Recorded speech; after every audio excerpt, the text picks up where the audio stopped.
Greetings, my kingdom family. It is your brother Elijah again, coming to bring you the good news of the kingdom, the grace of the Father, the proliferation of his Son, the joy and the happiness that his grace brings of the kingdom and his existence. I hope you all are doing well. Today we're going to continue our discussion of what we have been talking about pretty much since the beginning of this channel, about the unseen forces that are against and with you. We have to always remember that the Father has unseen forces that are for you. His kingdom is for you, and we dwell in the kingdom. The kingdom is in our midst, as our scriptures state. We have to know that we need to take up our armor on a daily basis. Right now, we are in a point, and I don't know if you all can feel it, but I sure can, that something has changed. You could tell that something is moving forward at a voracious speed. The footsteps that were coming towards your way have hastened. They're getting faster. They're getting closer. The footsteps are not what you think, though. Now, as we come upon the time of our kings revealing, we know that the light presses against the darkness. That darkness that dwells around and within some of us is just that. That light is come to press the darkness and to judge that darkness. This is the reason why you probably can see the individuals around you. They might be changing a little bit. They're acting a little different. Something's off. We're going to go into a lot of these scriptures in this one. And this is the reason I came out with a lesson today. I'm going to try to do 2 a week because some of the lessons are so long, I would have to break it up.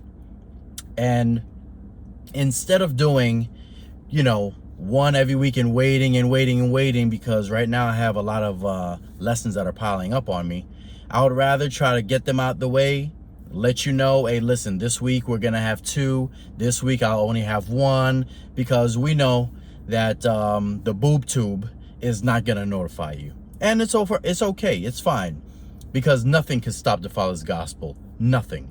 So we're going to go and we're going to do exactly what we do for the kingdom, for the gospel, and for every one of the Father's children who has belief in his Son, has belief in his kingdom, and has belief what they cannot see as of right now, but exists. So we're going to go through those scriptures today. We're going to go over our practice. We're going to go over how to practice to be patient in these times, because this is not our habitation. We are also going to go over the tyrants. We're going to go over some Genesis 6, because a lot of individuals take this scripture and they keep flipping it and flopping and flipping and flopping. But we're going to go through word study, and we're going to go through exactly what's going on with these scriptures. So we're going to go over the tyrants.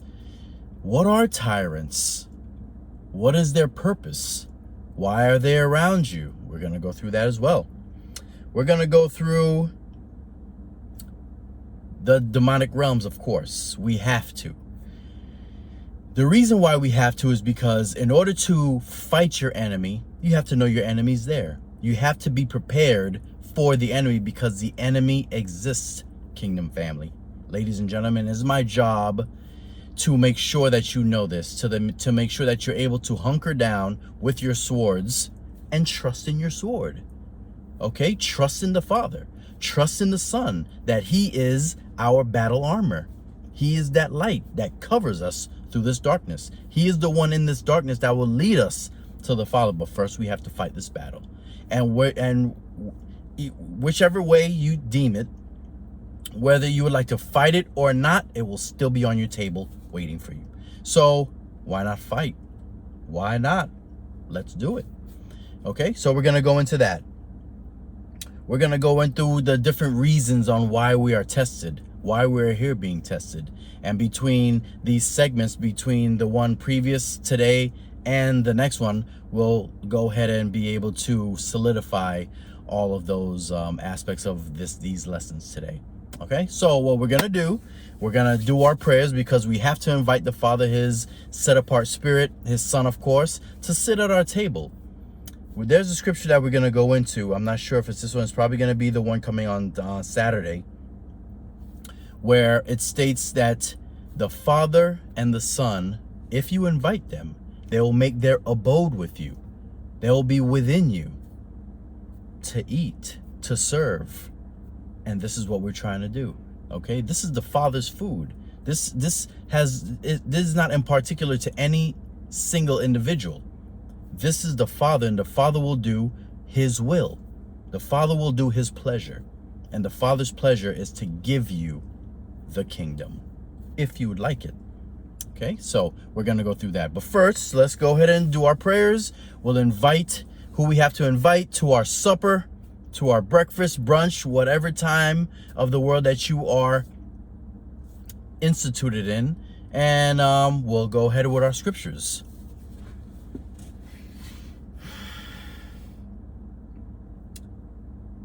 Father, thank you. Your grace is enough for us. We know this. We also do know that your children are starving, Father. Your children need your assistance. And it is only those that wish to partake in your kingdom that will be fed with your sustenance. I pray that every single individual watching this program, every single individual that has seen any of these lessons and that are in dire need of your assistance, that we pray for them. I pray that everyone who has asked for your assistance and or prayers, whether it be for healing, whether it be for instituting your Son into their lives, whether it be for eliminating the darkness that might dwell in the deepest recesses of their hearts and minds, that you remove these things, that you remove anything that is not of your kingdom, Father, because we know that you are the Most High, and you, only you, through your finger, could make this all happen in your kingdom.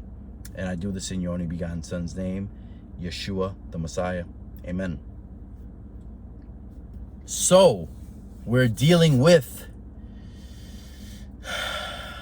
things we can't see right now, but things that are. Isn't that an interesting topic? Things that we must deal with that we cannot see, but they are there.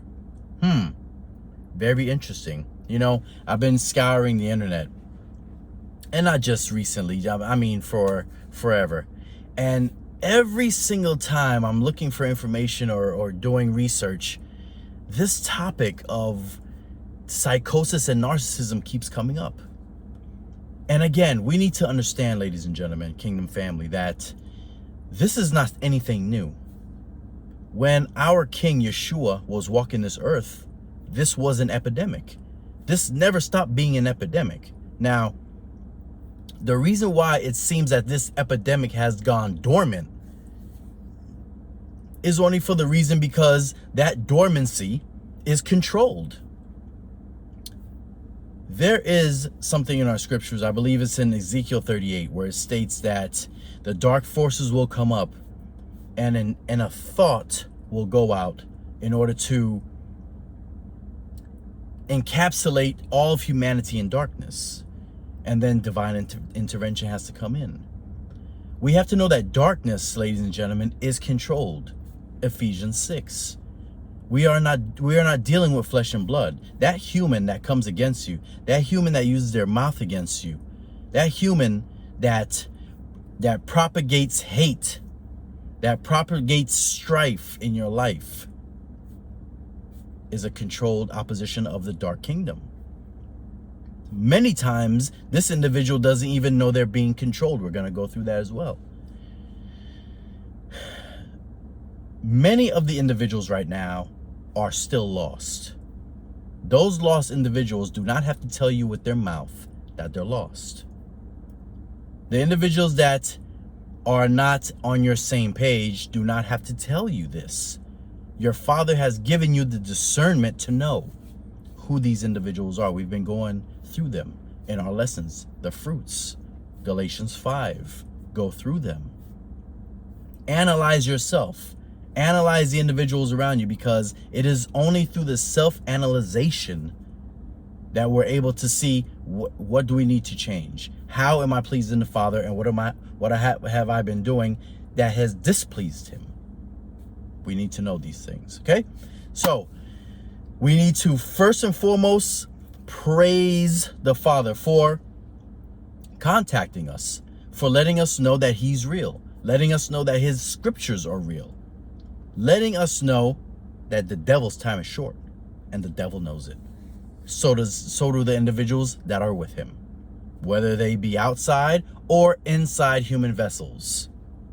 Let's think about these things, because right now, the same mind that controls everything in the kingdom is the same mind that is considered one mind. Think about that. If the devil has one mind and he thinks a certain way, and he's a father of these things, what is he going to teach his children? This is one of the reasons why we see that there are diagnoses that can be diagnosed. If you're diagnosing a narcissist, if you're diagnosing overt, covert, or what have you, they're all the same. Why is this? Because they all act like their father. They all act like the supreme entity that controls their darkness. Period, point blank. That's just what it is. This is the reason why you're able to see your situation mimic another situation to the T. Why would that be? You could have a certain situation, another individual having the same exact thing going on with you across the world. Why? Spiritual, okay? That's what I've been trying to tell you. It's a spiritual thing that's going on all over the globe. This is an awakening that's happening. All right? This is why in our scriptures also it tells us to awake from slumber, because right now is not the time to be sleeping. Matthew 25, go into it. The virgins, they all wake up at the same time. It is all time for us to get ready and prepared for the war that ensues. Good. Without further ado, come on. So, what it looks like is the devil got a facelift. Same thing that was going on in the times of the Old Testament and the New Testament is what's going on now. Why people can't see it? The devil has a facelift. It's still the same. Devil's not going to change. Okay? And he does not want to be exposed as well. He does not want his angels to be exposed. He does not want his army to be exposed.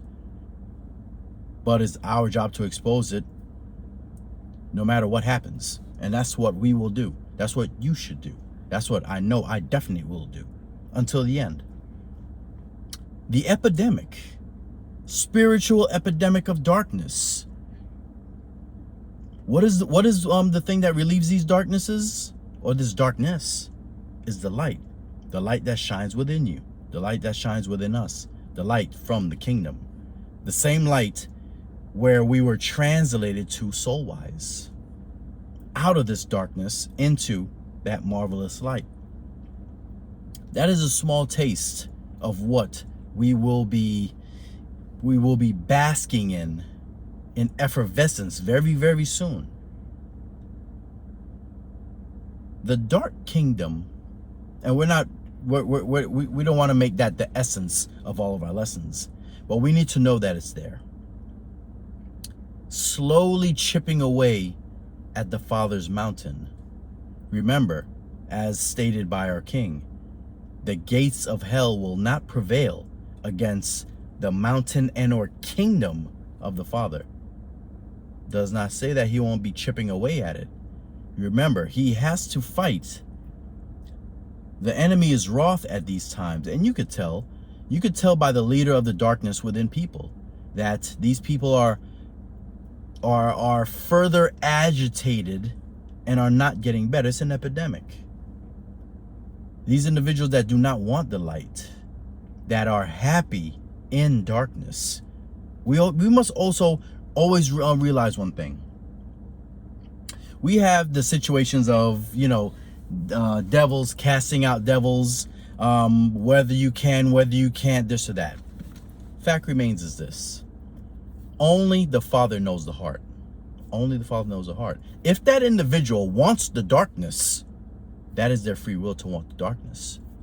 This is why it tells us that we must judge them by their fruits. We should be able to look at that individual inside and say, wow, he enjoys being this way, but he's saying something else. He or she. This is where we are today, right now. Gratefully that we have our Father that's able to give us the discernment to see these things. It's not always pretty. I wish it would be, but it isn't. But right now, this is what we have to do. All right, so let's crack them open. Genesis 6.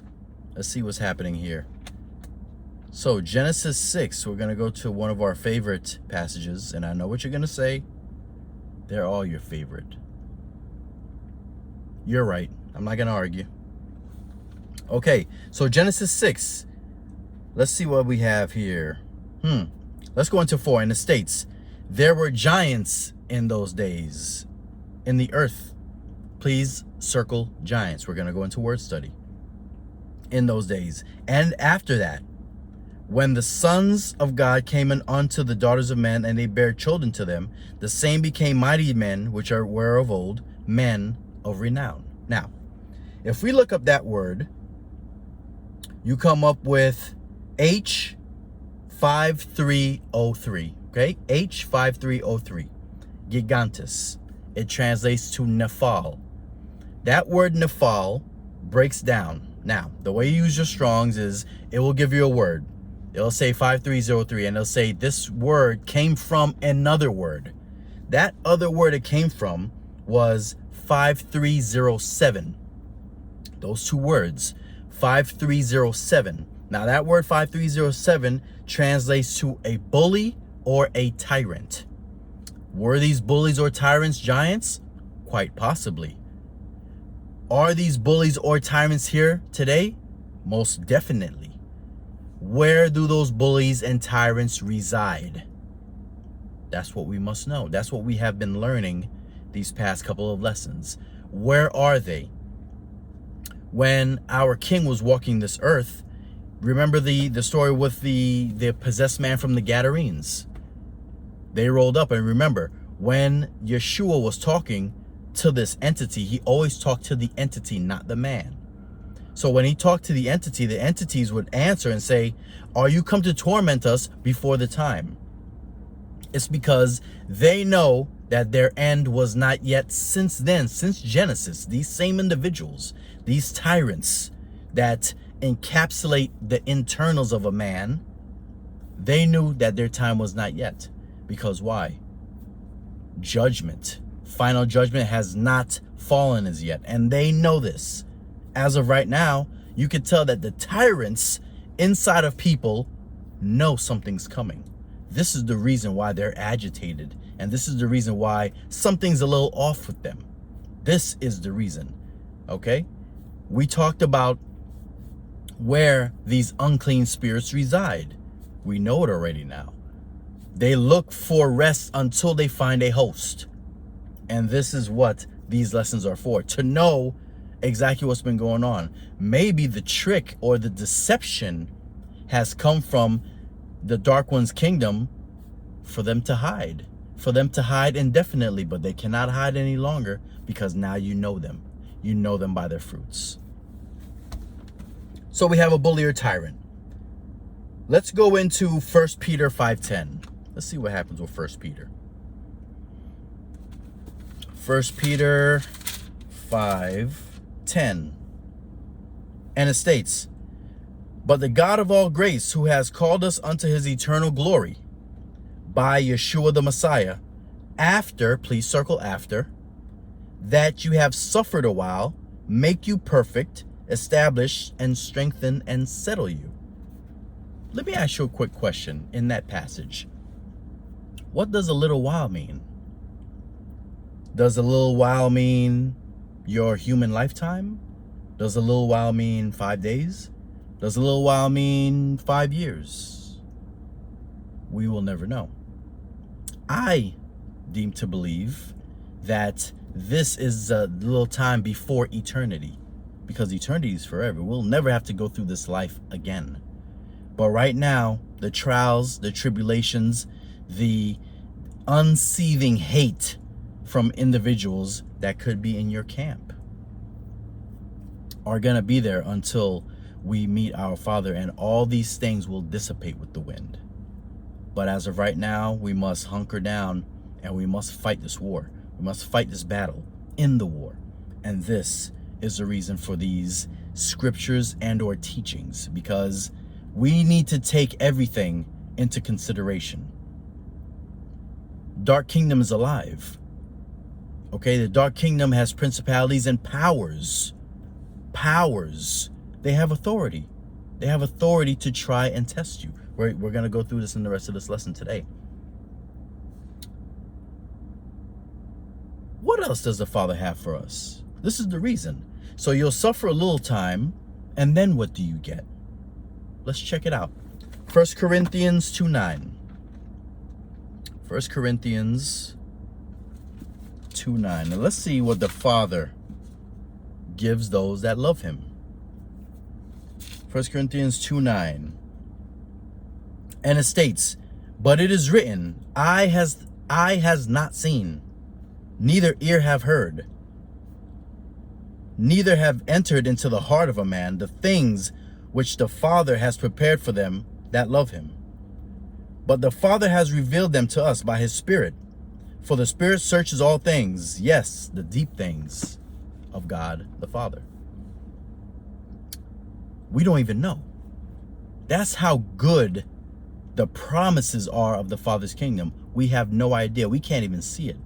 So right now, if you're seeing that big house that your enemy has, those 10 cars that an individual has, jewels, gold, being able to never work, constant vacation,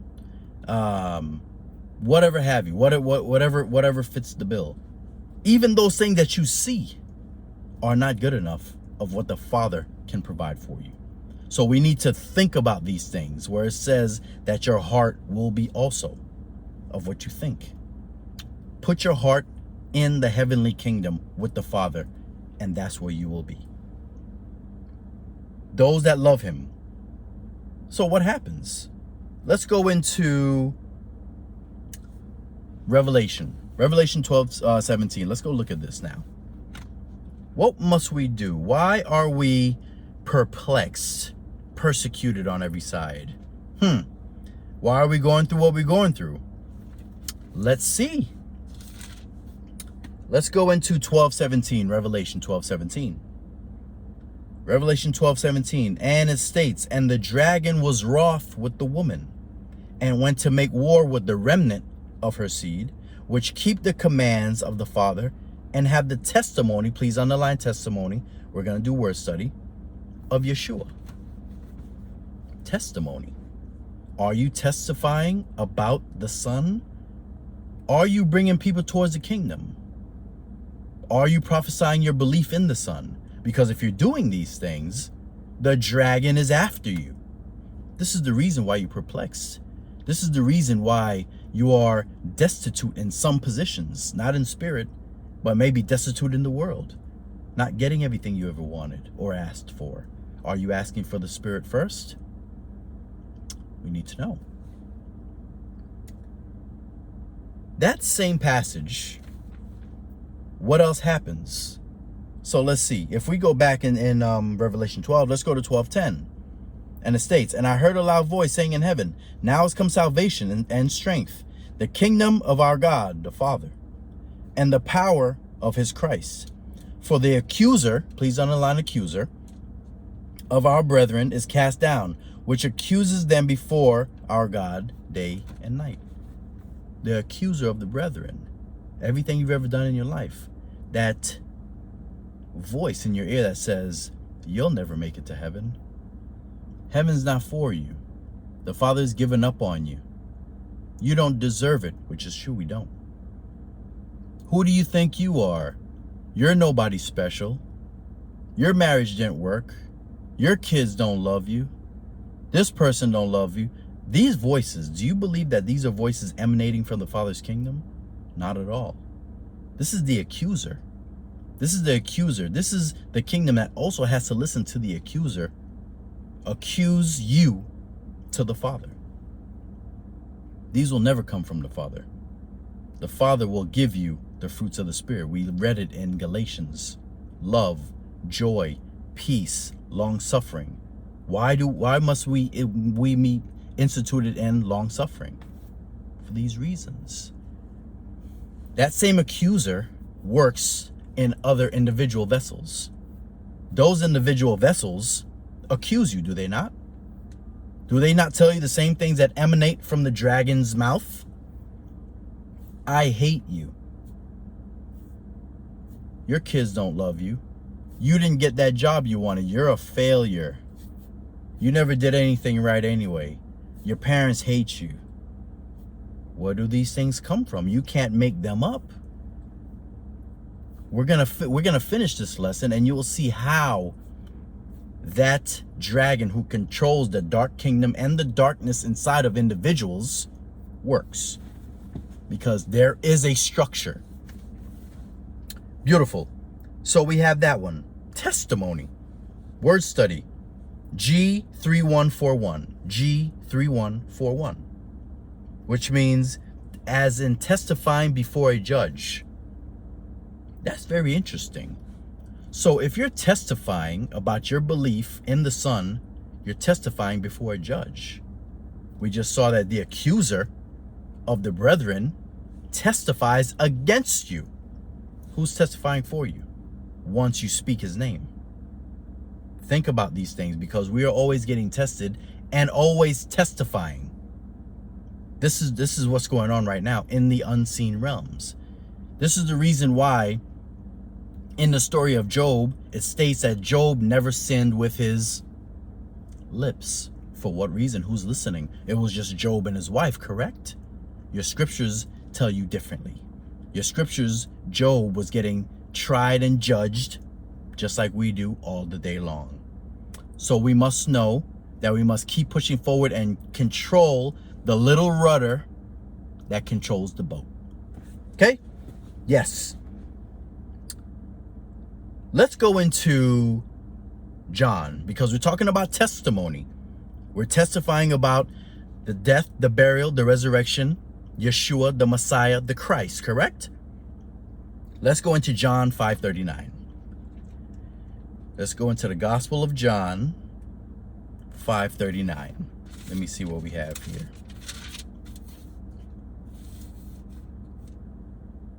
And it states, search the scriptures, for in them you think that you have eternal life, and they are they which testify, underline testify, of me. And you will not come to me that you will have life. I receive not honor from men. But I know you, that you have not the love of the Father in you. He's talking to the Pharisees here.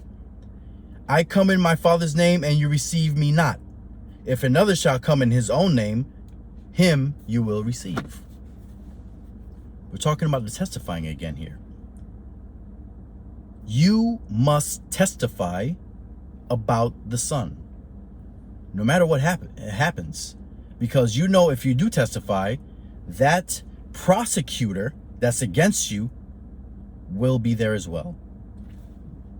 Testify no matter what happens to you, because this is how you will receive your rewards in the kingdom of light. Search the scriptures, because they testify of Yeshua, correct? Let's go into Luke. Luke 9:26. Let's see what else happens. So you have those that testify about Yeshua in a positive note. Let's see what happens in a negative note. Let's go into Luke 9:26. Book of Luke 9 and 26. And let's see here.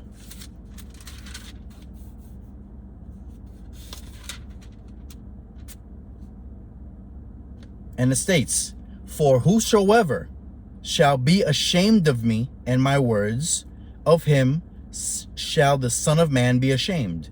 And when he shall come in his own glory and his Father's and of the holy angels, but I tell you of a truth, there shall be some standing here which shall not taste death until they see the kingdom of the Father.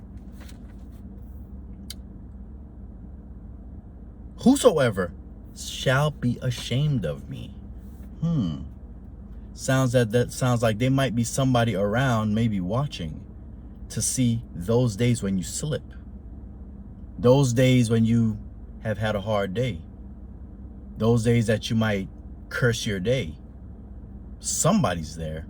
Because if Yeshua is telling you, whoever, that means there might be some that are ashamed. That might say, you know, this faith thing isn't for me. We know those individuals. Maybe they don't have to say it. Maybe they just have to act it. You still know them by their fruits. Be very careful, kingdom. Okay, so we should be testifying for the king. Let me see what Mark says here. Mark 38. I put this down here, but I didn't highlight it. Let me see if I want it. Mark.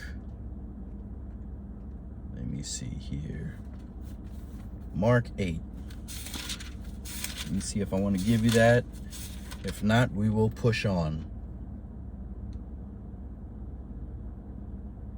Okay, I'll give it to you. It connects with the last passage we had. So Mark 8 and 38. And it states, whosoever therefore shall be ashamed of me and my words in this adulterous and sinful generation, of him also shall the Son of Man be ashamed when he comes in the glory of his Father with the holy angels. Even a better one than the one we just read. There's no reason you should be ashamed for your beliefs. This is what you believe because the Father believed in you in the first place. The Father knew you. Remember, it's stated in Jeremiah 1. Before you were in your mother's womb, he knew you. He knows you. What other reason do you have for searching him out? Searching him on the internet, searching him through your scriptures, searching him through teachers, preachers, pastors. Why? Because that spirit inside you has every effervescence to be watered, and only the Father gives the increase. Remember it. So we have that. We have the scriptures that testify of him. Let's go into Zechariah. Zechariah 3. Zechariah, at the end of your Old Testament, right before Malachi, I believe, yeah. Zechariah. As a matter of fact, we'll go to Zechariah after. Let's go into Matthew 12:27. Say in your New Testament, go to Matthew 12:27. We'll do that one first, and we'll go to Zechariah. Keep your finger in Zechariah if you're already there. We're going to go back. All right, so Matthew 12:27. Let's see what we have here. Matthew 12:27.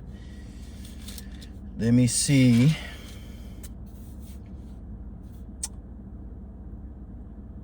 Let me see if I want that one. Matthew.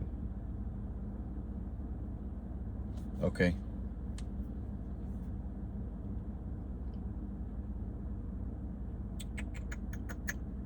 All right, well, yeah, okay. Matthew 12:27. Well, I'll give you that one. All right, and it states, and if I by Beelzebub cast out devils, by whom do your children cast them out?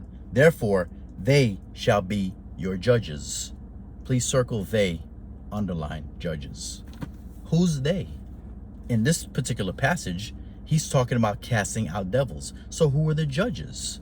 We just talked about the one next to you resisting you. The accuser of things you do. You think that this accuser can accuse you without looking at what you're doing, without being around you, without having one of his henchman around you? Think about it, because we're going to see how We're constantly being judged on a daily basis through the dark kingdoms. And this is what we must be careful for. Watch what comes out of your mouths. We have that. So we have that judge. Let's go into Psalms 82 real quick.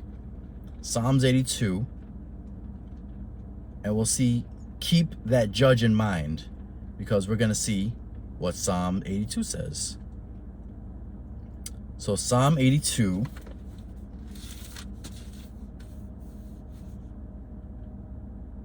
And it states, well, we'll start from the beginning, no worries. Psalm 82. God the Father stands in the congregation of the mighty. He judges amongst the gods. How long will you judge unjustly and accept the persons of the wicked? As you can see here, remember the congregation. Remember in the congregation with Job, the Father was at the head. Satan was still there in order to test Job. And now the Father's talking and saying to these gods that are sent as judges, how long will you not judge the wicked? Think about that. Because these gods, quote unquote, are the actual entities that are with the dark kingdom that right now have some anonymity on this earth. And anonymity to judge you, anonymity to accuse you, anonymity to maybe entice you. We're going to go through those scriptures as well. That being said, now we could go over to Zechariah 3. So Zechariah 3. Let's see what we have here. Zechariah 3. And it states, woe unto her that is filthy and polluted. Oh no, sorry. My fault. I knew that wasn't the one. Here we go. Zechariah 3. And it states, and he showed me Joshua, a high priest standing before the angel of the Lord, and Satan standing at his right hand to resist him. Please circle resist. And the Lord said unto Satan, the Lord rebuke thee, O Satan. Even the Lord that has chosen Jerusalem rebuke thee. Is not this brand plucked out of the fire? Now Joshua was clothed with filthy garments, and stood before the angel. And he answered and spake unto those that stood before him, saying, take away thy filthy garments from him. And unto him he said, behold, I have caused thy iniquity to pass from thee, and I will clothe thee with a change of raiment. Look at that whole passage. And again, read it again. Read this whole chapter. You have Satan there, standing there to resist an individual. You have the Father that has taken away his filthy garments. Filthy garments are indicative of a sinful nature. Changed his garments into, what is it stated? A change of raiment. He sanctified them, took away his sins, took away his filthy garments. This was this judgment that was going on. This is the judgment that goes on. We don't even know how often. But we know that this is the reason why certain situations we're placed in, we need to think about it as a judgment. What am I going to do in this situation? What type of conscious decision am I going to make in order to please the Father? As we can see happen with Joshua. Joshua, the Father took away his sin. Okay, he relieved him of the resisting of Satan. He could do the same with you. He could do the same with me. This is why we need to put our faith in the Father and his kingdom, because he outweighs all, period. And Satan knows this. All right, very good. So filthy to pure. Let's go into James. Little book of James in our New Testament scriptures. And let's see what James says. Let's go into James. What do I want here? James 5:9. Let me see what James 5:9 has. Okay, and it states, grudge not one against another, brethren, unless you be condemned. Behold, the judge stands before the door. Please underline judge. The judge stands before the door. What judge? We know in this aspect of our scriptures, we're talking about the main judge, the mediator. Who is the main mediator? Yeshua. We know. The one who fights for you, the one who mediates for you. We're talking about the prosecutor and the defendant in this situation. Think about that, because this is the same type of structure the kingdom is built on. This is one of the reasons why I believe we have judges now today. They get it from somewhere. So we need to know and believe that our judge is our king and he fights for us. All right, good. So we know that. He stands at the door. With that in mind, let's go into Revelation 3:20. Revelation 3:20. All right, Revelation 3:20. And it states, "Behold, I stand at the door." Please circle door. "And knock. If any man hear my voice and open the door, I will come into him, and he will sup with me, and I with him. To him that overcome will I grant to sit on with me in my throne, even as I also overcame, and I'm set down with my Father in his throne." You overcome like your king overcame. And all of us can be together in the Father's throne. Now this is something where even the angels, evil angels, cannot comprehend. They can't comprehend this because they are already condemned. They could only go through and have some type of attitude on this earth, because from this earth they go into a place of complete condemnation. Why not just enjoy the fruits that the earth has to offer them right now, even if it's through other individuals? This is what I'm trying to bring your perception out to noticing, is that the individuals that you might think that you know might be someone else, might be another personality, because we know that personalities do not need bodies of their own. Remember, think about that. He stands at the door and knocks. Where's the door? If he's knocking to come into a place, where is it? Let's check John 14:23. I put it there for a reason. Let's go into it. John 14:23. Let's see here. And it states, "And Yeshua answered unto him and said, If a man love me," or woman, "he will keep my words, and my Father will love him. And we," please circle we, "will come in unto him and make our," please circle our, "abode with him." The same thing we just read in Revelation.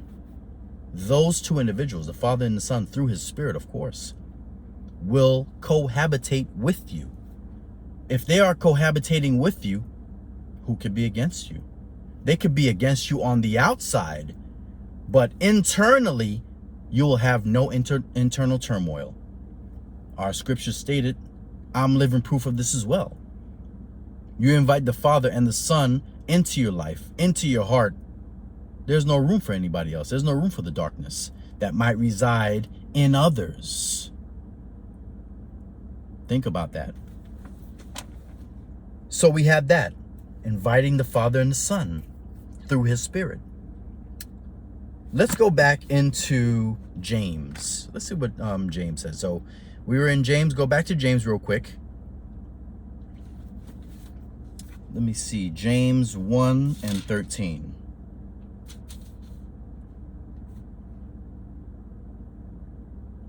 Well, actually 12. Let's go.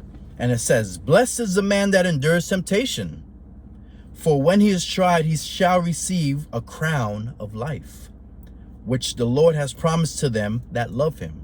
Remember what we just read about those that love the Father. "Let no man say that when he is tempted, I am tempted of God the Father. For God cannot be tempted with evil, neither tempts any man. But every man is tempted when he is drawn away of his own lust and enticed. When the lust is conceived, it brings forth sin. And the sin, when it's finished, brings forth death. Very interesting choice of words here. Enticement. Who's doing the enticing? We just read about it. Remember how the evil one was next to Joshua, enticing. These devils, these dark entities that are around you, watch you. Remember, they want to accuse you. They have to find a reason. In order to have a reason to accuse you, they must entice you. What are they enticing you with? You remember tailor-made snare? We're all tailor-made. One guy that goes to get fitted for a suit is not going to be fitted the same suit for another individual. It's going to be different. You might have to change this little piece. You might have to change the hem on the sleeve. You might have to change the stitching. Something will be changed, but it will be tailor-made to fit that individual. This is the same way that the dark kingdom sets up his kingdom. Tailor-made. You might like something this other individual might not like, but the takedown will be the same. Because when the sin, as we just read, is conceived, it brings forth what? Read it again. So we have that. We have the enticement. Also from the accuser. Let's go into Psalms 50 and 4. Psalms 50 and 4. Let me see what we have here. Let me see what we have. 50 and 4. And it states, he shall call to the heavens from above and to the earth, that he may judge his people. Gather my saints together unto me, those that have made a covenant with me by sacrifice, for a spiritual sacrifice. Heaven and earth. Did we not just talk about that? Getting judged at all times. Just because it is invisible to our visual spectrum at this point does not mean it is not going on. There are reasons why you're pushed to the limit. But our scriptures tell us that the Father will not push you, and I'm paraphrasing, past what you can handle. Okay? You have a situation you can't handle. What do we talk about? Go into the spirit realms. And you can only go into the spirit realms by prayers. Double down, get on your knees and pray, and stay with the Father until he gathers his jewels in earthly vessels. Okay? Calling out from the heavens. Let me see. Now, again, we're going to go into a chapter, and again, read this chapter in its entirety, because in this particular chapter, in this book, Ezekiel is getting information. Now, the Father is talking to a man. He directs his voice towards the man, and he directs his voice towards another entity inside the man. This is the same thing happened with Yeshua, with the individual from the Gadarenes. He approached the man, but he also laid accusation to the internals of that man, which was harboring an evil, unclean spirit. Modern day possession and modern day oppression is the same exact thing that's going on in Ezekiel 28. And this is what we're going to read. I'm just going to pick and choose from inside the passage. Please, when you have time, read all of Ezekiel 28, because it has to do exactly from how the Father deals with a demonically oppressed individual. So let's go to it. Ezekiel 28. See here.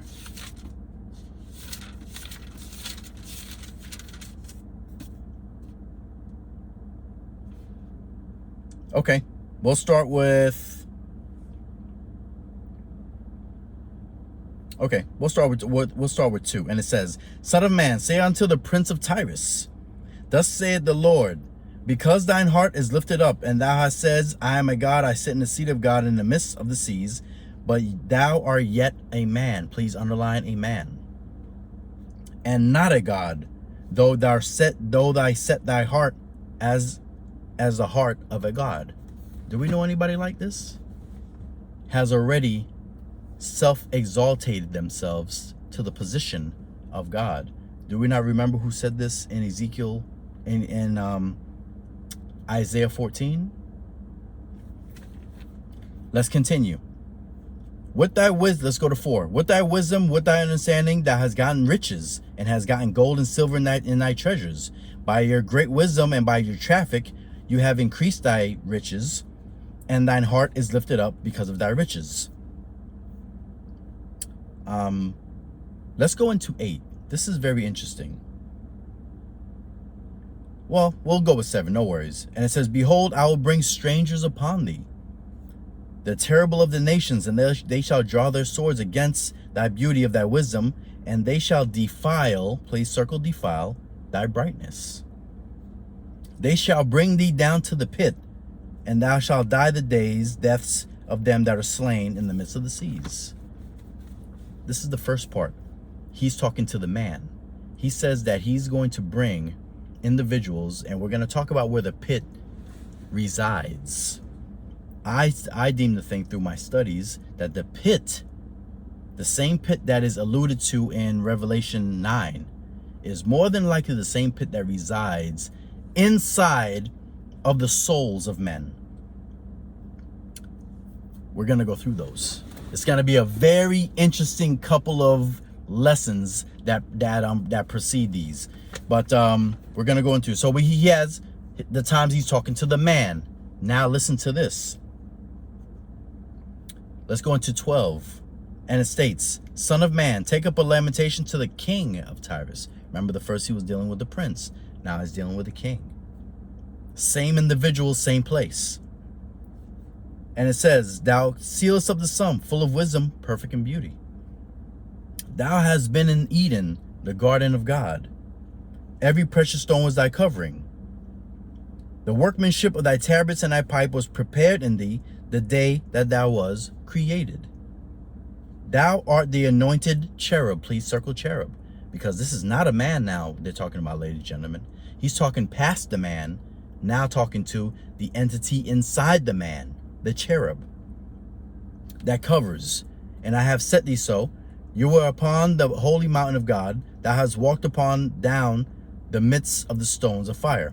Thou wert perfect in thy ways from the day thou was created. Please underline created. Until iniquity was found in you. We know who this entity is. This is the entity that harbors almost every evil individual that walks the face of this earth. Remember, one mind. They learn from their father. Now, you're talking about modern day possession here. It was talked about and alluded to in Ezekiel. It's talked about and alluded to today. This is how you have individuals who say that they're demon casters or what have you. But the fact of the matter remains is that these demons are actually inhabiting individuals, individual souls. This really does happen. This is biblical.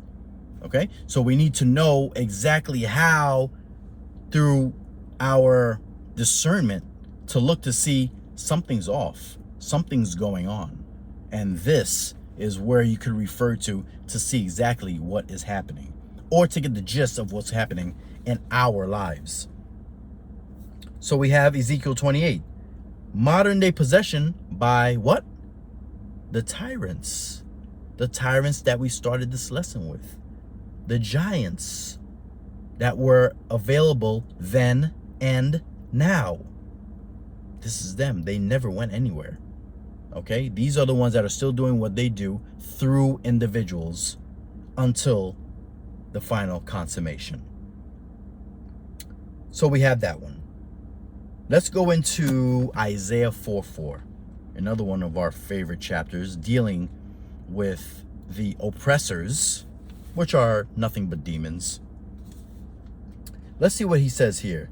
Isaiah 4:4, and it states, And you shall take up this proverb against the king of Babylon and say, how has the oppressor, please underline oppressor, ceased? The golden city ceased. The Lord has broken the staff of the wicked and the scepter of the rulers. Broken the staff. Who's the one oppressing? What are they oppressing? This is a spiritual entity he's talking to right here. So what is the spiritual entity oppressing? The internals of an individual. Oppression. They call it possession. I don't really think that anyone could really be possessed, but they could be severely oppressed and taken over and deceived. This is what I do believe. Okay, so this is another thing that alludes to the demonic possession that takes over people. Various ways, including through ritual sex. Okay, so let's go into that one. So we have the oppression. Let's go into 2 Peter 2. 2 Peter 2. Let me check something here.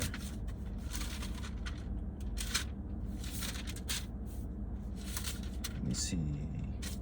Okay. 2 Peter 2 is something that you're going to have to go into yourself as well, because it talks about these entities again. Now let's see. We'll start from the beginning. But there are false prophets among the people, even as there shall be false teachers among you, who privily shall bring in damnable, please underline damnable, heresies, even denying the Lord that brought them, and shall bring upon themselves swift destruction.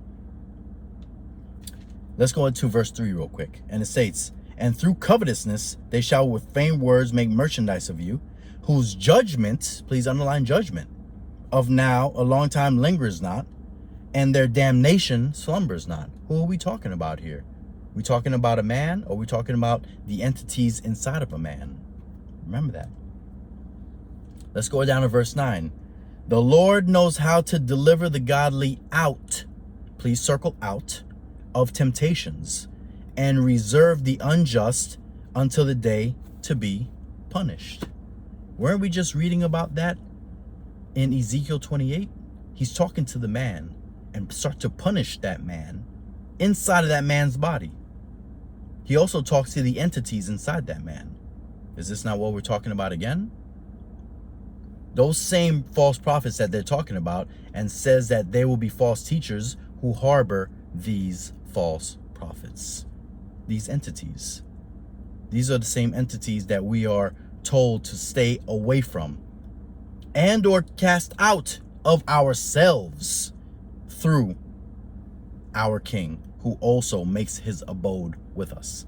This is how demons are cast out. You must invite him into your hearts, and by him striking those demons down is how they will be eradicated from your soul. Okay, so we have that. They've taken over habitations. Let's go into 2 Timothy 3. Let me see here. 2 Timothy. Because if this war we must fight knowing who our opponents are. And this is how we're going to do it.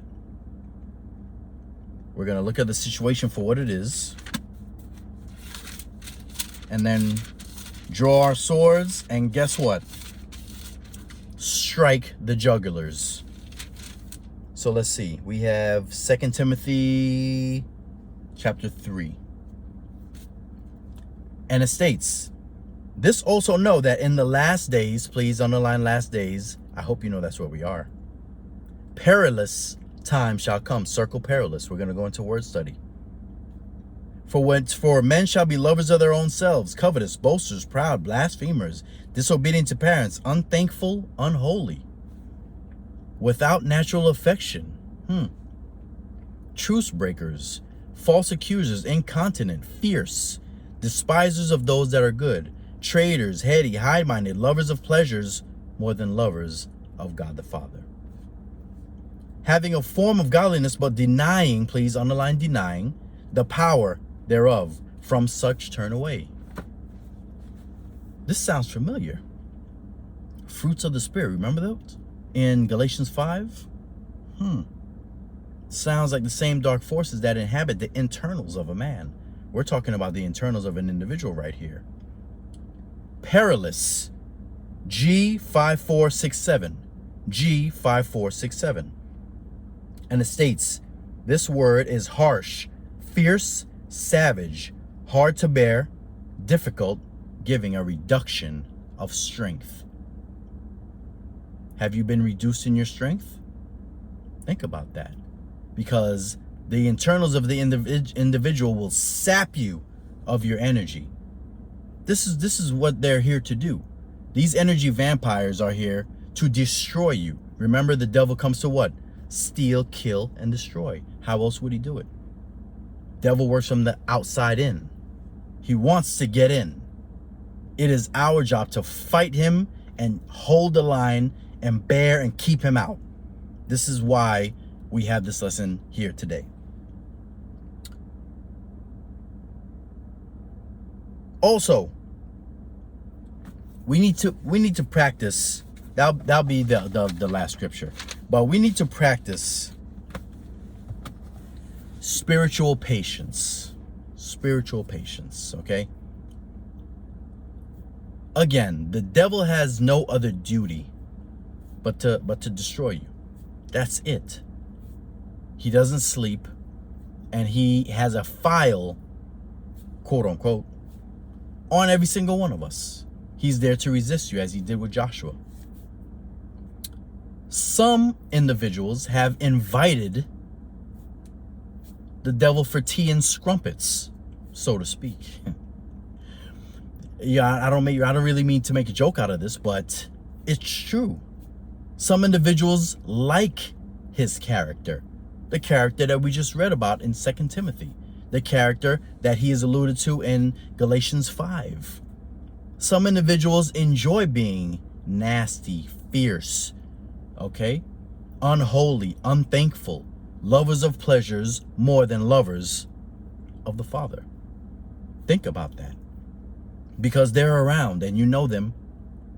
Some of them are in your family. Some of them are in your marriage. Okay, you know these individuals. Always and never realizing the power of the kingdom, but would rather eat the crumbs off the table of mammon.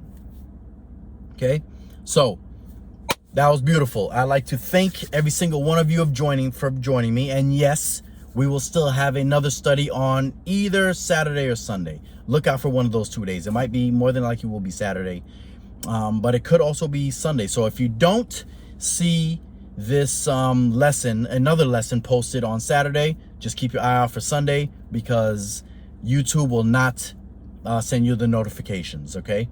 The devil wants to get rid of this channel, but he knows that his hands are tied and cannot. Therefore, we must push forward, disseminating his kingdom, because there is a kingdom. This is another thing we have to know, ladies and gentlemen. Satan has a kingdom. Satan has a structure, and his structure is to keep you destitute and void from the Father, because he knows that is what he is. Do not take the bait.